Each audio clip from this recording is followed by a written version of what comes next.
Good afternoon, everyone, and welcome to our Peers in Careers webinar, where we're going to give you some insight into peers in careers in the UK careers sector, and also a debrief of an event that we ran in May.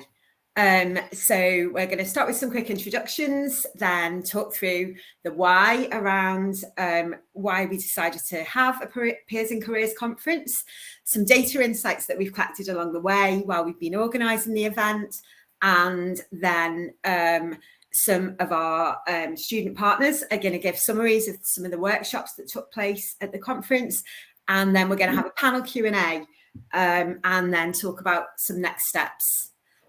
Please do use the chat, and if you have any questions occur to you while we're talking, drop them in there and we will pick them up at the end, and there will be an opportunity to ask questions to any of the students who are on the call today, or Rachel or I, at the end of this session. So for those of you who don't know me, I'm Emma Moore. I'm Head of University Partnerships at gradconsult. If you've not heard of gradconsult, we're a talent consultancy who work both with university careers teams on strategy, team training and student and graduate development, and with early careers recruiters on attraction, recruitment and development. Hi everybody, I'm Rachel Collins, so I'm Deputy Director of Careers and Employability at Manchester Metropolitan University. Previous to that, I did work at the University of Liverpool with Emma, where we created the first career studio. Thanks, Emma. Yeah, so both of us are very passionate about Peers in Careers, but it wasn't just Rachel and I who organised the Peers in Careers conference. We were working with this brilliant team of students and graduates working in careers teams from a range of different universities, and you'll see more of most of them later on. And then this other team in the background, so the brilliant team at GTI, and then heads of careers from Leeds, Queen Mary, Liverpool, and Rachel's representing Manchester Met as well. So there have been lots of us involved in this, and we've been talking about this conference for a really long time. So it was really good for us to be able to realise all those conversations in the event that happened in May. So at the event, we made a video. So we're just going to play that for you now, which will give you a bit of a flavour of the event.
So, hi, my name is Jamie. I am a student ambassador for Queen Mary University of London. I'm in my final year and I represent careers, so sort of do front of house things for the career service. I also do things like these events. In terms of the structure of the day, we started off with a brief introduction by myself and a few of the other student planning group. We then went into a couple of talks. We did a workshop where we discussed different sort of student-facing kind of issues and things like that. We then had another quick-fire session with a couple of panelists about their current jobs. So in terms of what the people I've spoken to have been like, they've all been super friendly, but also from really diverse backgrounds, loads of different places. It's great seeing so many people from so many different universities because all the teams bring something new to the table. It's been a really cool experience. I'm Emma Moore. I'm Head of University Partnerships at gradconsult. We're super excited to be partnering with this event today with GTI. For us, it's really important for the sector that this group of careers professionals, so student careers professionals, are given development opportunities. They're an amazing talent pipeline for our sector. The students I've spoken to so far are so engaged. They just blow my mind. They're super engaged, they're super knowledgeable about what they do, they have amazing ideas. Peers and Careers is my absolute passion, so being here with lots of students has just been brilliant.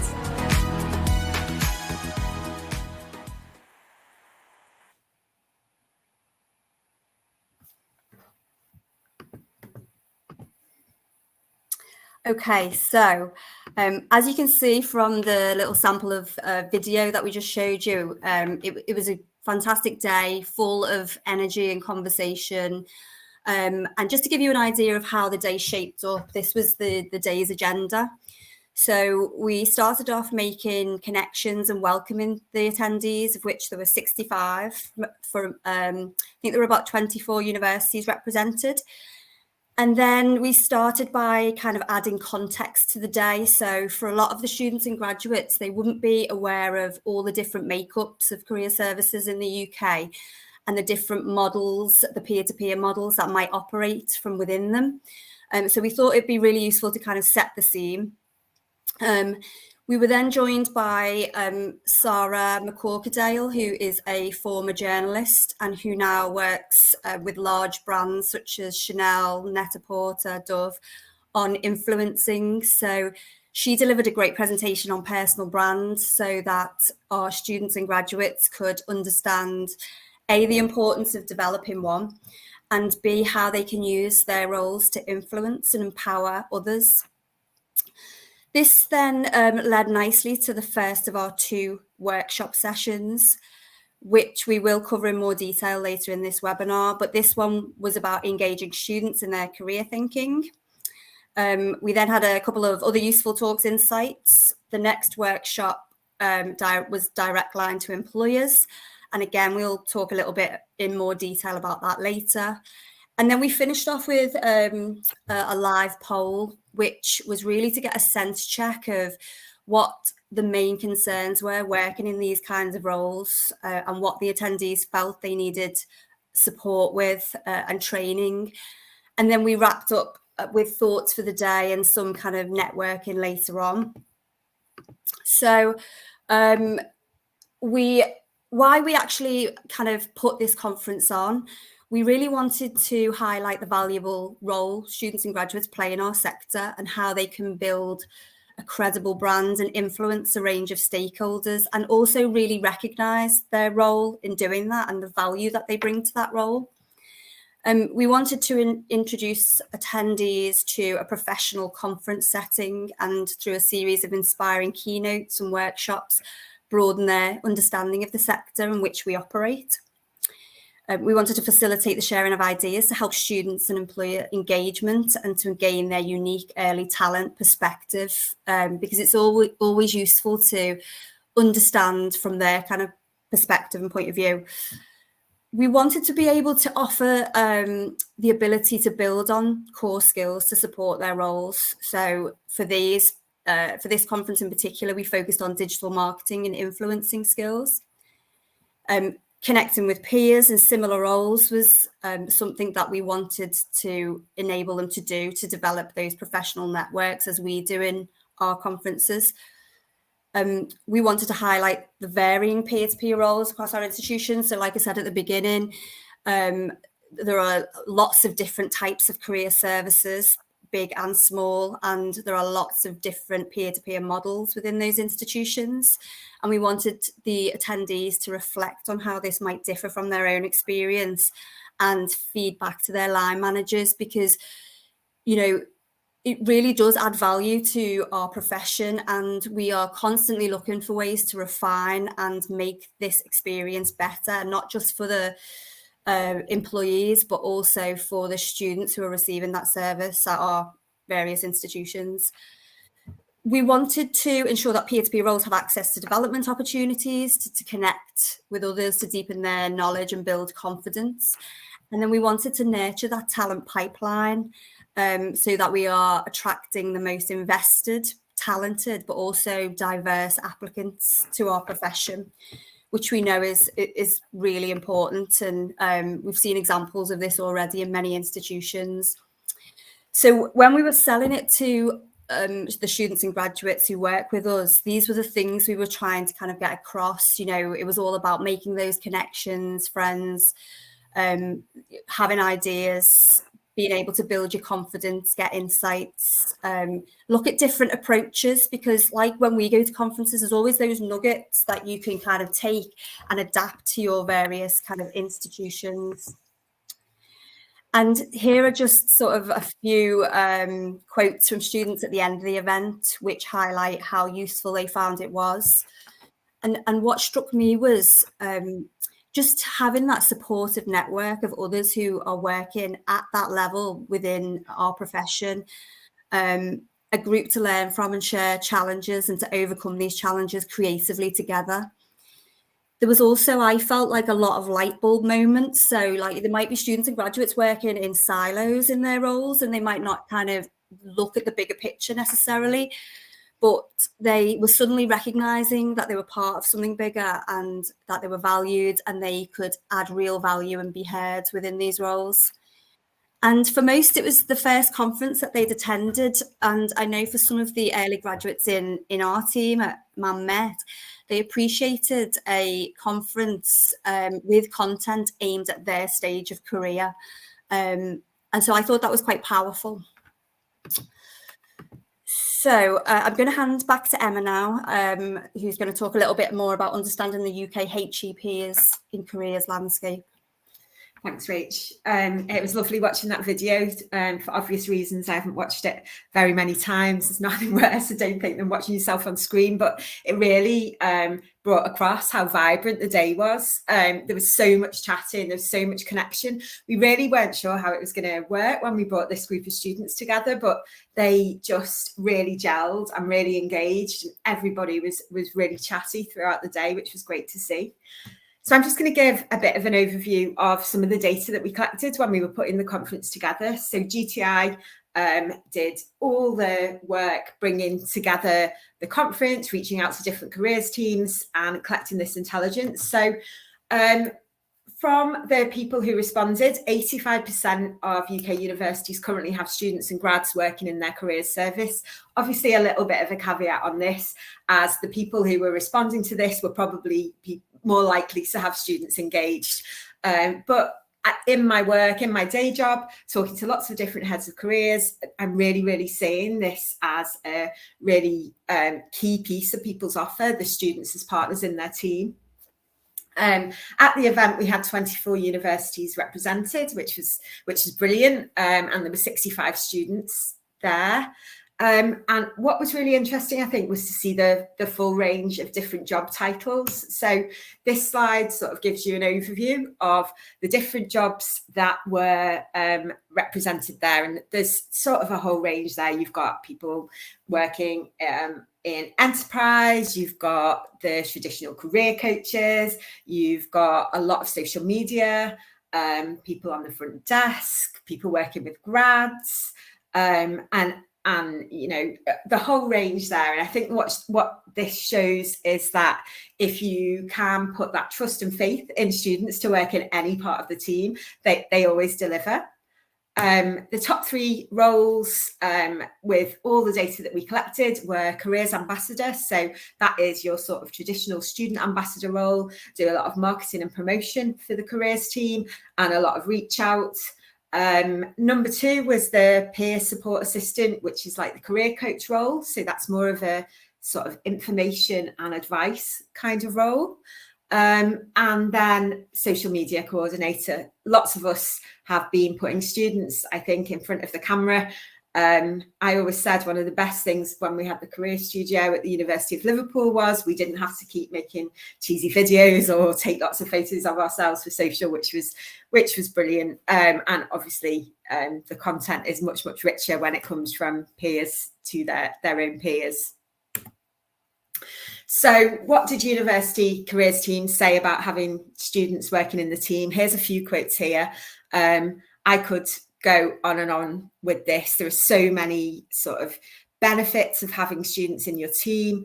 There is obviously you've got that ready-made focus group, informed focus group who sort of understand what you do. I think the empathy and the shared experience piece is really important. So the fact that the students, when they're working with other students, have that real understanding of the situation that they're in. But also, I think Rach mentioned it before, having that talent pipeline as well, of brilliant students and graduates who were sparking their interest maybe in a career in careers, and also bringing that diversity of thought to the careers team as well. So many benefits there. Right, I'm now going to hand over to Jamie, who is one of our careers peers from Queen Mary University, who's going to give a bit of an overview of the insight that came from Workshop 1. This is where Jamie is supposed to appear. Here he is. Brilliant. Yeah, sorry, a couple of issues with my mic and camera there. Hi, everyone. I hope you're all doing well. We're just going to quickly run through the key takeaways from the first workshop, which was engaging students in their career thinking. So basically, sort of how can we get current students on board with actually thinking about what on earth they're going to do in terms of career. So here we have kind of all of the information compiled down. The session itself was, I think, around an hour long. So a lot of ideas were thrown about. It was basically, just to give a quick kind of overview of how it worked, everyone was kind of assigned different tables and each one had like a different topic, which they would then discuss. And then after about 10 minutes, I think, they then switched around to another table and discussed that topic, which gave us opportunities to talk about all sorts of different ways to kind of engage students. So some of the key takeaways here then were in terms of how to support engagement with careers. So how do we actually get students to engage with their careers teams? We said, someone monitoring social media is really important, whether that be, we're talking about TikTok, it's really popular for students. Sort of these ideas of getting vlogs and advertising workshops and different events through there. We talked about Instagram being quite accessible. It was popular for students. It was also works best for most unis from what we heard. Things like Reels, takeovers by the student ambassadors, where they like take over for a day and post all sorts of things on there, as well as like live stories. We also talked about LinkedIn. So we found that was better for the employers rather than the students. And then we also found that actual pictures rather than stock pictures did better. So, none of this kind of just basic photos you found online, but actually photos that you've gone out and you found of, say, your student ambassador team or of the actual university that you've taken yourself. And yeah, we also said sometimes non-careers content can go a long way. So sometimes they don't want to just have careers content thrown at them constantly. Sometimes it's nice to have something else. And then we also said about peer-to-peer being more relatable, so people like myself rather than always the scary bosses of the careers team.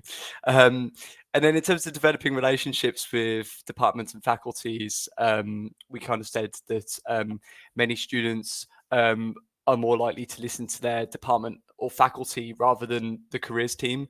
It's almost like if it comes from their department, they're more switched on to it than the central careers team. So we were talking about maybe some collaboration with departments. So making sure that in lectures, sort of a lecturer could stand up and go at the end, oh, by the way, I'd really recommend you check out our career service, or even put it in the curriculum potentially. But if it's not in the curriculum, often they don't see it, they don't engage with it. So it's about maybe incorporating it in somehow. And then on campus, we also said that, pop-up stands, they work really well. And also work with student societies, because societies are kind of like the main thing that students get involved with socially. So having things held alongside societies can go a long way. And in terms of just going down to what to offer, so how to actually make sort of social useful. So we're talking about success stories. So students really like to hear success stories, and especially relatable ones. So, you know, coming from, say, a student from the same university of them, hearing their success story is always really inspirational. It gets you thinking about, okay, maybe I could do something similar, or maybe I too can succeed. We also talked about things like just advertising events that are coming up, making sure you give like careers top tips, you know, how to do well in a job interview, for example. You know, make sure resources are always signposted sort of on social media, let people know. And then, yeah, like things like vacancy of the week was quite a quirky idea. So sort of like the best job vacancy of the week, just to keep them engaged, keep them interested in what's going on. And then on-demand workshops, kind of like what kind of workshops they want to see, and also let them know like which one's the busiest when they're coming up, things like that. We're talking about alumni, the importance of alumni. We said that, you know, the development of a LinkedIn network is something that, you know, you kind of struggle with as a student, and you don't really have much insider information on it. So actually having sort of like alumni connections can be really helpful. And also, you know, these kind of events where alumni are involved give you a chance to be a bit more informal, because you're not talking to a potential employer, you're talking to someone that's maybe a few years your senior who's gone and done well. It's a little bit less intimidating for the students. And, you know, and that can even help if you do things like coffee mornings, where it really isn't like a presentation, it's just a bit more casual, so it creates a more relaxed atmosphere. And we said particularly alumni with similar degrees are always sort of more well received than someone that's on a completely different track to what the student is on. And then finally, sort of how to create a great event.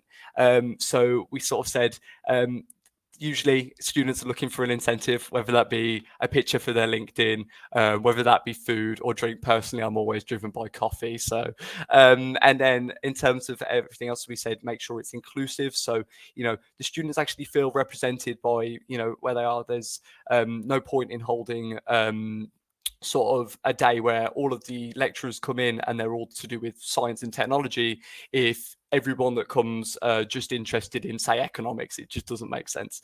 And then also we said sort of create community prior, so get some peer-to-peer interaction going. So for example, you know, set up a group chat, or, you know, give them a space where they can communicate. And then, yeah, we were talking about things like networking that kind of ties into that quite nicely. And then sort of make sure there's some activities that, you know, that are different, and get people involved. Get some relatable speakers in, kind of falls back to the alumni point, I suppose. And then also just email communication afterwards. So, you know, don't just have the event and then be done with it. Like, make sure you follow up on it so that you actually keep these students engaged, and, you know, support them through anything else that they might need or might be interested in. So those were kind of the main findings of workshop 1. And we have got workshop 2 to talk about now. So I believe I'm handing over to Miriam.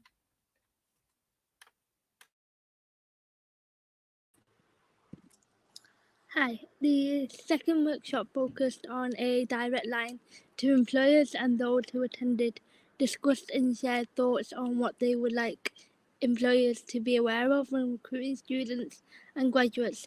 In order to help encourage conversations, each table had a set of questions such as what makes employers stand out, should roles be office-based, remote or hybrid, should employers meet face-to-face or virtually, reducing barriers and improving diversity, equity and inclusion. All of these questions help those who attended reflect on their own key experiences, and offer up advice they would like employers to know. Key themes included supporting engagement through authenticity and enthusiasm, having panels where applicants could engage with the employers, ensuring that any event plan took into consideration exams and assignment seasons. Students pointed out that when looking at employers, they look for specifics ranging from employers' ethics and values to whether they offered hybrid working and the recruitment process. When asked what would be their dream job, what would be their dream job if it was in a office full time, one student replied saying that, well, it wouldn't be my dream job, showing that attitudes towards flexible working patterns can be a deal breaker. Another insight into what they would like employers to offer was that they supported diversity, equity and inclusion, including a range of suggestions such as employers avoiding diversity checkboxes, having inclusion representation when visiting campuses and offering mental health support to support transitions to the workplace, and providing personalised support with recruitment and onboarding. I'm going to hand back to Rachel and Emma.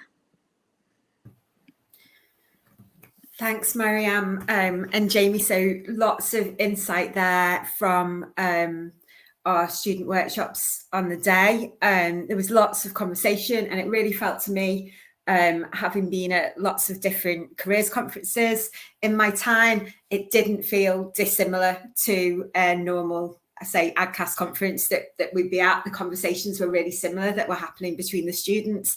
They were as passionate about their careers teams and about engaging students and engaging employers, I think, as the normal careers professionals will be at the at those career conferences. So we're going to move on now to our panel Q&A. Hopefully now our student panel will appear on the screen.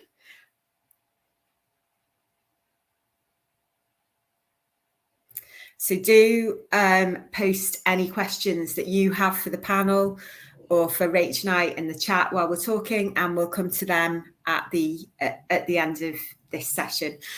Rachel and I will keep track of them, and we'll make sure that they all get answered. So welcome to our panelists. If you could all, first of all, introduce yourself, your name, university, and your job role. That would be great. We'll start with Morgan. Hi, my name's Morgan. I'm from the University of Stirling, and I'm the careers coordinator. Thanks, Morgan. And Lily? Hi everyone, I'm Lily, and I graduated from the Uni of Liverpool last year, and I studied law there, and I now work at the Career Service, where I'm the graduate digital content creator. Quite a mouthful. Thanks, Lily. And Sydney? Hi everyone, my name's Sydney, or Sid. I work as a graduate support intern at the University of Leeds. Fab, thanks Sid. And Chloe? Hi everyone, my name's Chloe and I'm from the Uni of Hearts and I'm a student careers coach.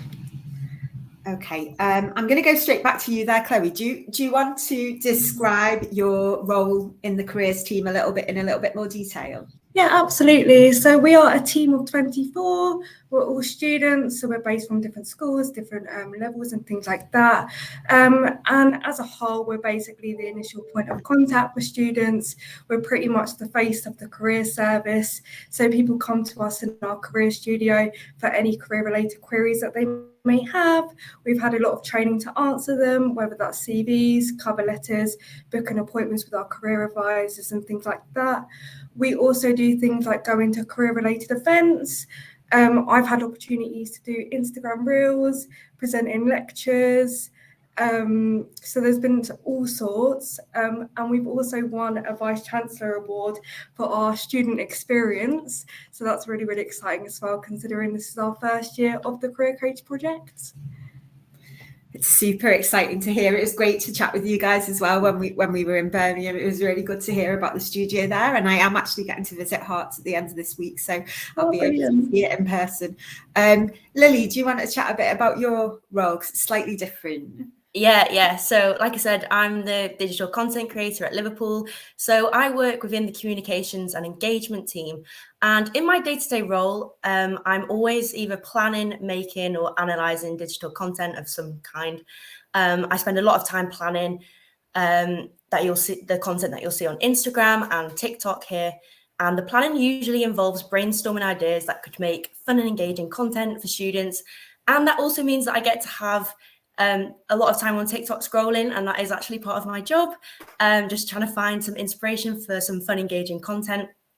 And then regarding making the content, that involves me spending a lot of time in Canva, making graphics that can be used for Instagram carousel posts, Instagram stories, reels, all that sort of thing. I'm also getting out and about a lot on campus, taking loads of photos and videos, always at events as well. So you'll find me anywhere like that.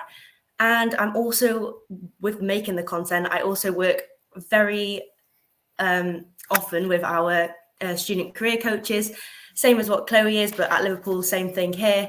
I yeah, I get them to do lots of TikToks for me and be involved in all the content, and we have a lot of fun doing that. So that's really good.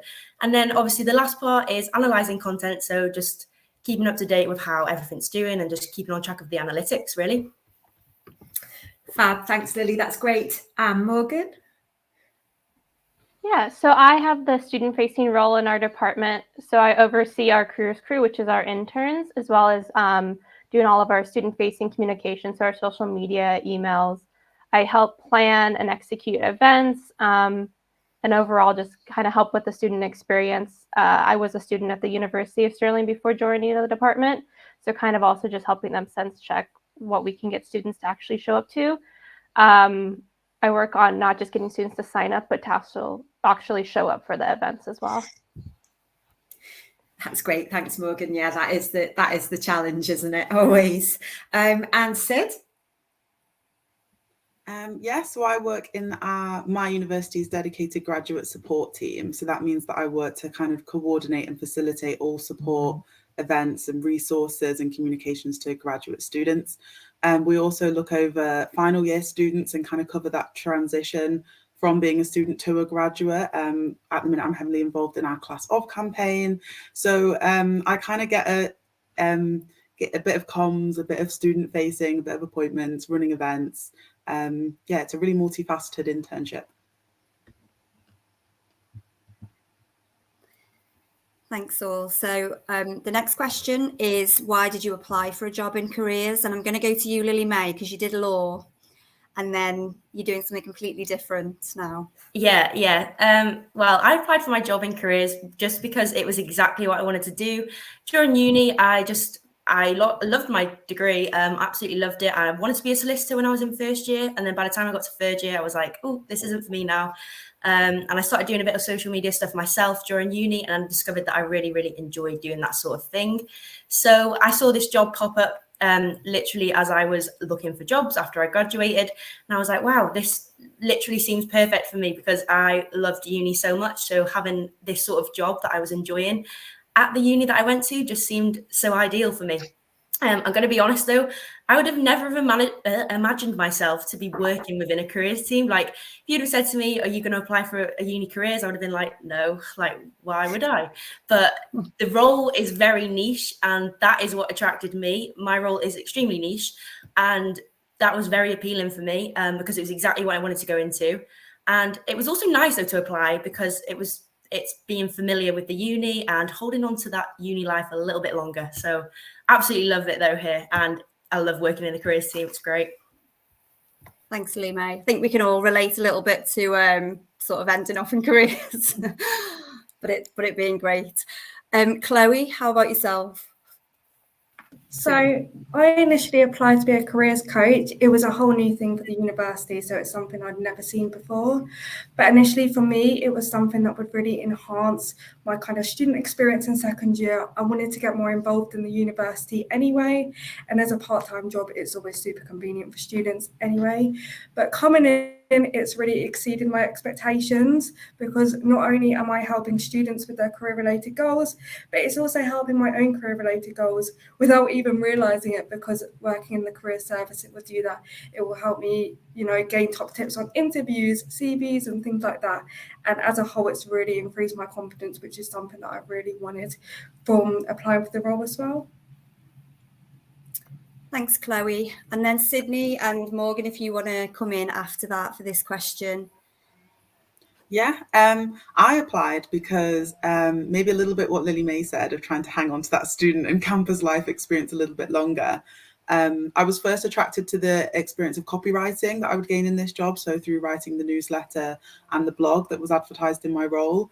But I learned along the way that social media was not something that I ever thought that I would want a career in, but due to the experience that I got in this internship, I've kind of been able to develop now my own career goals a lot further and now know that copywriting and social media. So I've kind of been able to expand on my own career aspirations through this role, which has been really helpful.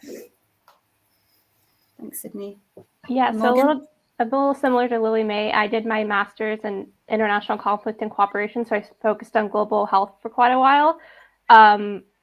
This wasn't exactly what I thought my path would go. I had a friend that was one of our careers crew interns prior to COVID, and she saw this role and told me to go for it. And it's been really helpful, and I really like it. It's been really allowed me to expand my skill set. I didn't think I'd be working in social media as much as this, but I actually quite enjoy it, and I can see it working for me in the future. And what would you say is your favourite part of the job, Morgan? Besides the team, it's a really supportive team. I'm on the graduate route visa, so I only have a short 2 years with them, unfortunately, but it's been a really good supportive team, but also just doing the student facing as well, helping a lot of the students there, because I didn't really know we had a career service when I was a master's student, mostly because it was that weird time during COVID where we were still coming out of it, but definitely doing the student facing events. And Lily? My favourite part of my job is definitely working with the career coaches, because I'm obviously quite similar age to them. It's nice to be kind of similar. We have a lot of similar chat together, so it's lovely chatting to them. And it's just so much fun working with them, and they make it so enjoyable for me because they're always so enthusiastic when I let them, I don't let them, I tell them that they have to do these TikToks, and they're always up for doing them, and they're always happy to do them. So they're so fun to work with and have a lot of time working with, them. And it doesn't even feel like work when I work with them because it is that enjoyable. Thank you. In the interest of time, I'm going to move on to the next question, which Emma's going to give, because I can see there are a few questions coming in on the chat. Okay, should we pick up a couple of the questions in the chat now? Because we're on the subject. Chloe, probably this one is best for you. It's around how many hours do you work alongside your studies? So typically in the studio and in the stand of our campus, we're allowed to work typically 9 hours a week, can be extended to up to 15, but typically I do like working around 9 hours. It fits around my studies quite nicely. We found the same when I worked at Liverpool. Students worked on average about 10 hours a week, but we were really flexible. And as someone has put in the chat, we do have a rota system and so could be quite flexible around this.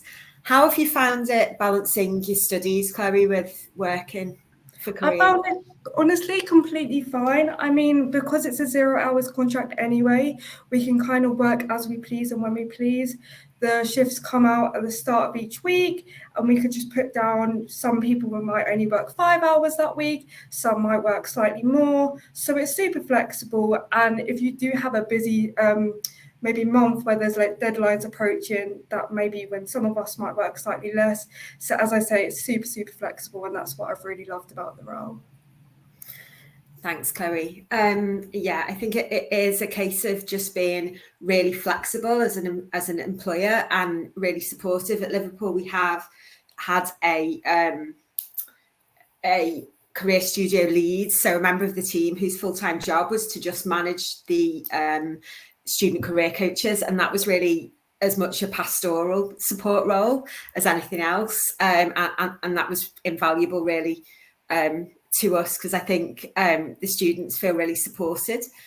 I think that leads us on to there was a question there around how you attract students and graduates to work in careers.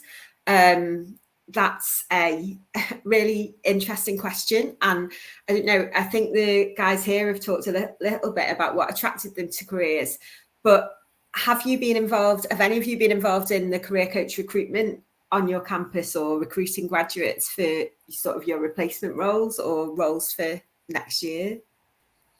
Yeah, so I was involved with the recruitment for our Careers Crew interns this year. We had our former Careers Crew do little posts about what they worked on throughout the year. One of them did our email, so they focused on more of like the social media aspect. The others did a lot more events, so they focused on how they did the student facing. They talked about the careers department and as a whole, but they also talked about their individual roles and how they were able to take those skills and apply them to their future jobs. But I think really having the Careers Crew, having like your current interns do like a little either blog or like social media post really helped us. I think as well, just to interject, depending on what model you've got, it might depend on how many you actually recruit in one sitting. So at Liverpool, we had about 20, I think there is now. that works on shift patterns, but for some, I've just seen in the chat, there might be slightly less than that. And I think the first cohort that we recruited, it was a little bit more difficult, but as soon as other students see that group of career coaches and see them gelling as a team and seeing that they're making friends from all different disciplines, the sell actually becomes easier and easier over time.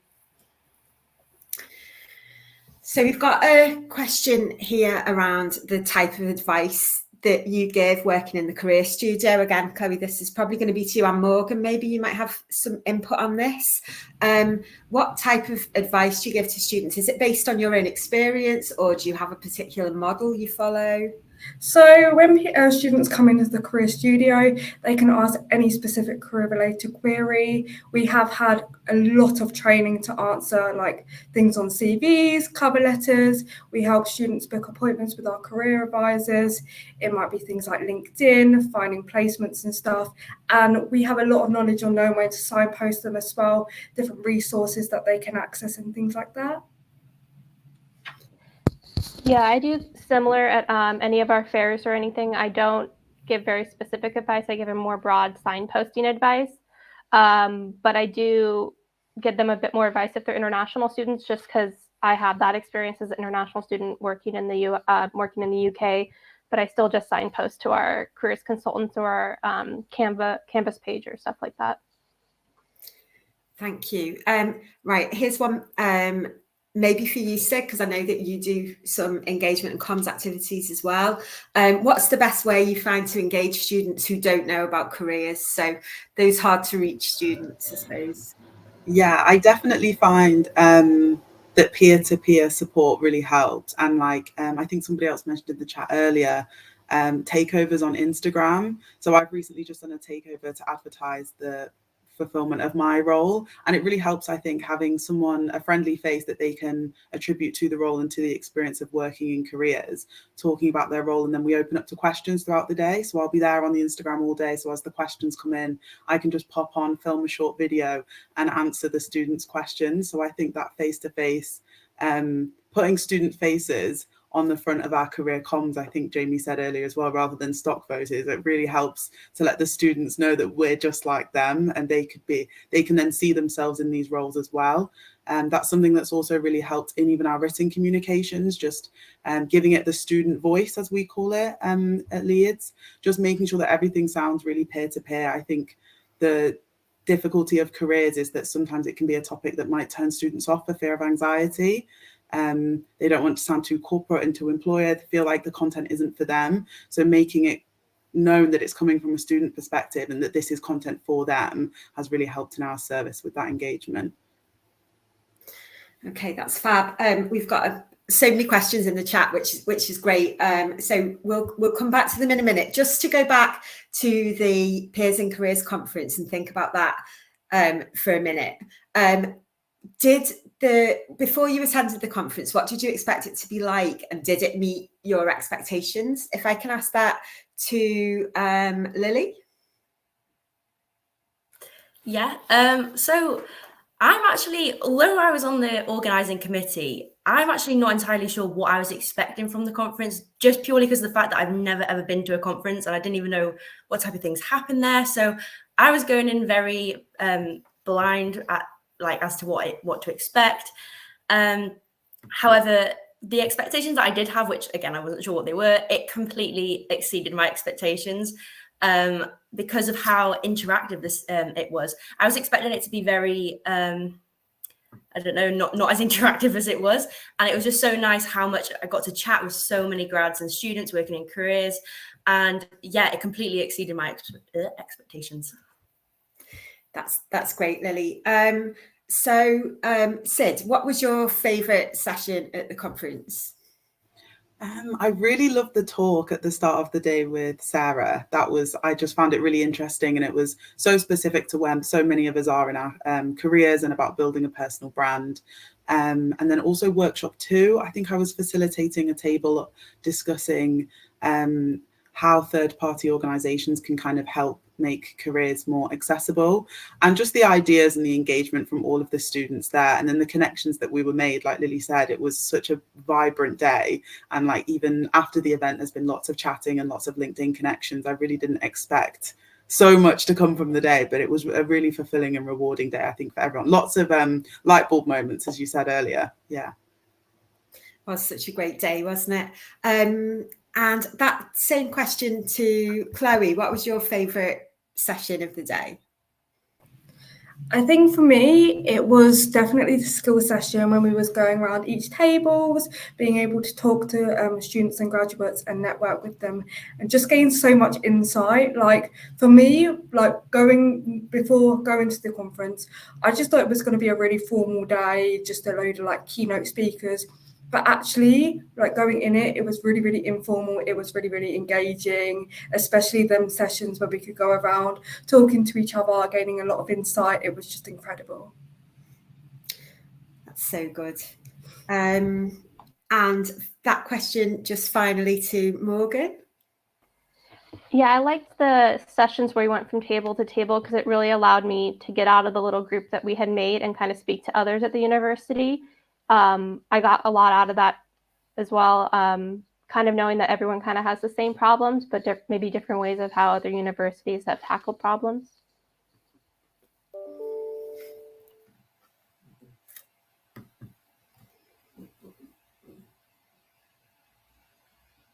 Do you want to go, Rach, with your... I haven't muted on then. There was a question around whether you would see yourself in a career within like a careers team. So I suppose maybe more directed to Chloe and Morgan. Yep. Oh.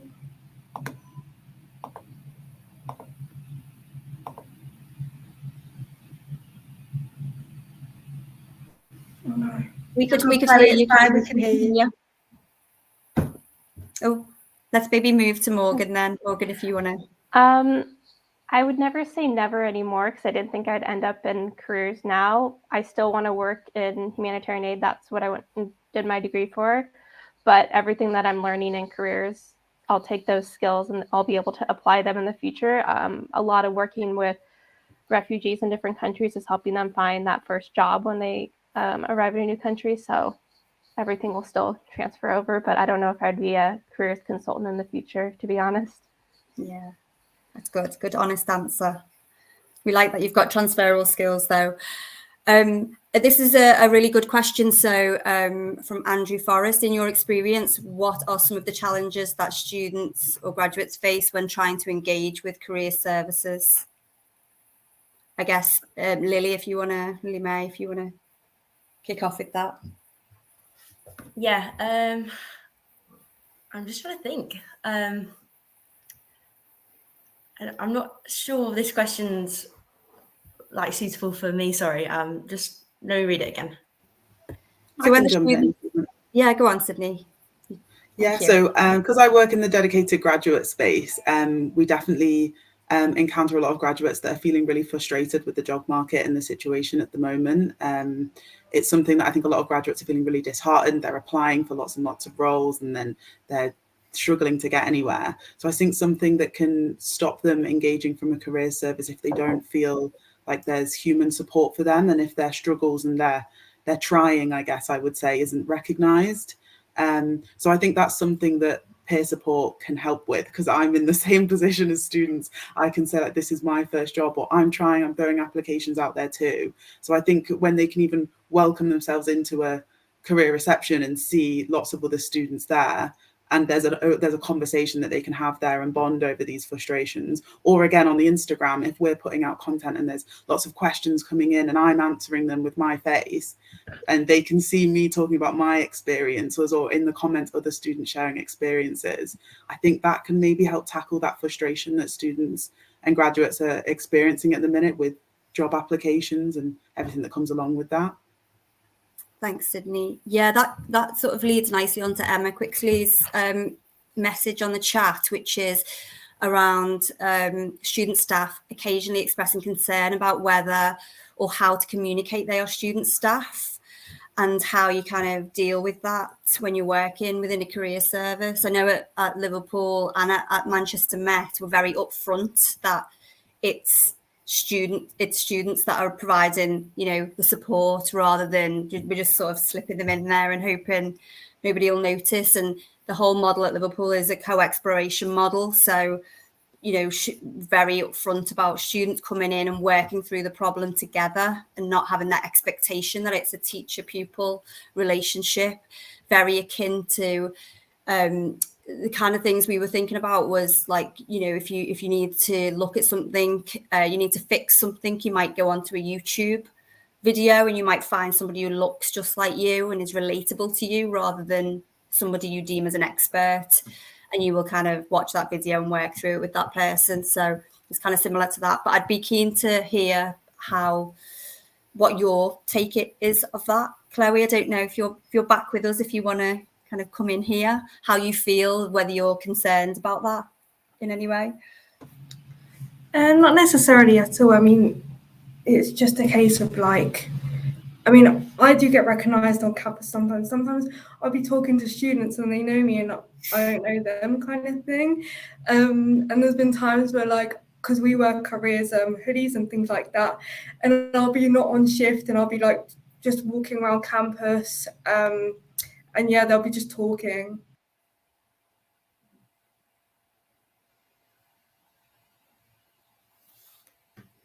You're on mute, Rach.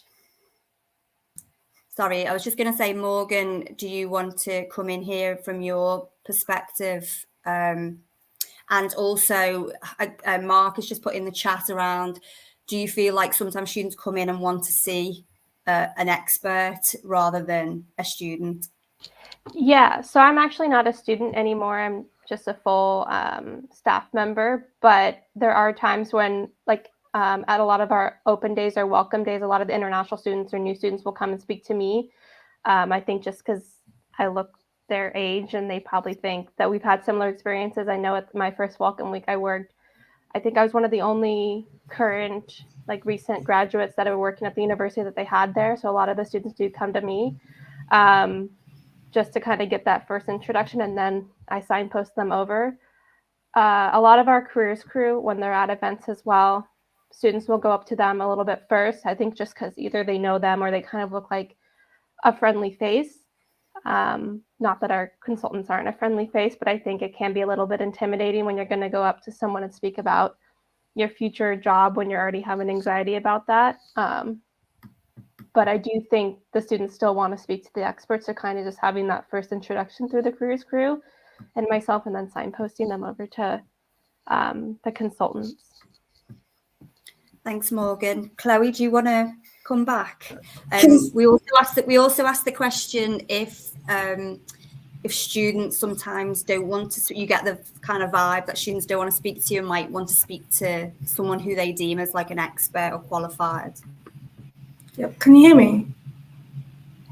Yeah, perfect. So, before going into this careers coach role, personally, I would find going into the career service quite scary and intimidating anyway. So I feel like they would prefer to come and speak to us first, just because we're students and we're approachable. And yeah, it's just kind of that kind of student to student, like, more comfortable kind of thing. And then we can tell them that it's okay to go and have an appointment with our career advisors. They're really nice, they're really friendly, and then we can help book those appointments for them as well. Sydney, do you want to come in here as well? Yeah, I think something that really helps with this, with the issue anyway of students, maybe they want to speak to someone more with actual training, is being really clear on the types of appointments that you have and what roles that we serve. So I think Morgan mentioned earlier about offering lots of signposting advice. I think that's something that we're offered great training on. And it's something that since I've been in my internship, all of my friends are always asking me, can you book me in with an appointment? Or, you know, I find myself talking about careers all the time. But it definitely helps just to be, and I think that helps, having us in the service can help internal staff understand why students aren't booking or why they might get frustrated with some appointments, because there can sometimes be miscommunication or a lack of clarification around the expectations of certain types of appointment. So that's something that I think can really help eliminate and streamline what the service is doing. If you come and talk to the peer support, the students first, then we can kind of decide and talk to the students what kind of appointment they need and if they require an expert. And then if they do, getting them booked in for that. So I think we can minimize a lot of like kind of confusion around what kind of support and expert level that students need. Thanks, Sydney. And just to build on that, somebody has mentioned what training you had. I think you just mentioned training then, what training you actually had going into the role. Yeah, giving support appointments was something I was so anxious about when I started my role, because this was my first full-time job. So I was thinking, who am I to tell people give them careers advice? But we've been given excellent training. We have monthly meetings for everyone who does frontline services. And then something also that's really helpful at Leeds, I'm not sure if other universities have it, is we constantly have our drop-in appointments Teams chat open. So you can be in an appointment with a student and you might not exactly know how to answer their question, but you're able to kind of tap into all these other amazing career advisors that are there to pick up and help and support you. So it never really feels like you're alone giving that advice to a student one-on-one, even though the appointments are one-on-one. It very much feels like you've got the backing of the service and the experience and resources of the service to signpost to or call upon when you need it. Thank you. Lily May, your role is slightly different, but can you maybe talk about what training you give to the career coaches when the career coaches start? Well, nothing's been sort of officially confirmed yet, but there has been mentions about me doing little bits of training about TikTok and stuff like that with the career coaches, because obviously social media is something that we value a lot here at Liverpool, and TikTok's a new one for us. So we want the career coaches to be the face of everything, and we want our social media to reflect the experience that a student would get in when they walk into the studio. So bits of training that I would give is helping them navigate TikTok, because they see me as a bit of a pro. I don't think I am, but compared to them, they do see me as a pro. So help them like film stuff, how to actually find trending sounds, how to use sounds and apply them to careers, that sort of thing. And I did have, for a few months of the last cohort of career coaches, a little team of like content creators, which were some of the career coaches who I asked beforehand, who's actually like really wants to do a bit of this sort of stuff with me. And they basically came forward and said, yeah, I'd like to do it. And they just had the opportunity to give me some ideas. If they wanted to find some trends on their shift, they were more than welcome to go on the phone that we've got, find trends, film it themselves, and then I'll approve it. So it was nice having that. And we had like a little chat where we'd like share ideas and any sort of trends that were trending and talk about it all. So any training that I have experienced with them is purely TikTok related, really. But yeah. Thanks, Lily May. In the interest of time, I know there are loads of questions here, and one of the things that I would say is you'll probably get a feel that there are so many different models and so many different ways of doing things. And if people want to reach out and we can kind of signpost them to the different types of models, we're more than happy to do that. I'll hand over to you, Emma, just to kind of wrap things up. Yeah, I'm really happy for anyone to contact me and put in some time for a chat who wants to find out more. I can signpost you to lots of different careers teams who are doing this really, really well. Yes, you'll get a copy of the slides and a copy of the recording too. So just as we wrap up, one last thing that we'd like to share with you, because Peers and Careers went so well in May, we have put together Peers in Careers 2. You will see the QR code there, which is a link which you'll be able to book spaces for this next conference. It's a one-day conference. Again, it will be happening in Birmingham, nice and central. There'll be more student-led sessions this year. More students, we're aiming for 120 spaces, but some spaces have already been booked. So do get in there if you'd like to send some students from your team. And there will be more employers involved this year as well.